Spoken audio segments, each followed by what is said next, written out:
good evening, ma'am. What's your name, ma'am? So my name is Jenny Gracie Bol. And what school you're working at? So I'm working at an Integrated School and I'm currently teaching grade 5 and grade 6 students. So I have a question here, ma'am. Actually, 7 questions.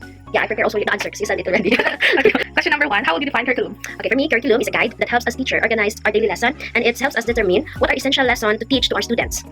For question number 2, what are your rules as a curricularist? So as a curricularist, I am the designer and the implementer of my curriculum. So I plan my lesson at the same time I implemented it through the delivery of my lesson.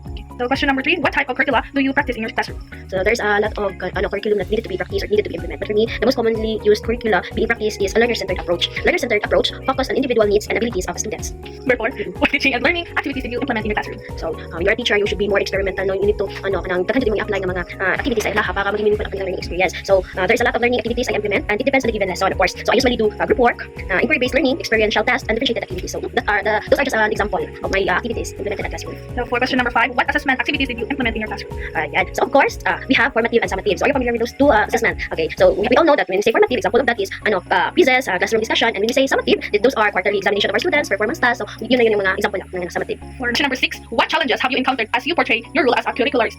So there's a lot of challenges when you are in the field of teaching. So example for that is due to some unexpected activities or events. So sometimes we cannot cover all the given competencies of our curriculum, and in that, so we are tasked to still give those lessons. So for me, it should be given for the next quarter. If your backlog lesson, when you are not able to finish those lessons, you still continue it for the next quarter. Okay? Those competencies are needed to be learned by our students. So for the last question, how would you describe yourself as a curricularist? Okay, for me, I would describe myself as still a learner, as a curricularist, because I'm still learning and experimenting what is best for my students, ensuring to provide them meaningful learning experiences. Okay, so thank you for that, ma'am. Okay. Good day, everyone. From the interview, I realized that curriculum is a guide that helps teachers organize lessons and ensure essential learning. A teacher, as a curricularist, is both a designer and implementer, planning and delivering meaningful activities. The learner-centered approach is most practiced, focusing on students' needs and abilities. I also learned the importance of using varied strategies and both formative and summative assessments. Lastly, I admire the teacher's view of themselves as still a learner, always improving to give students the best learning experience.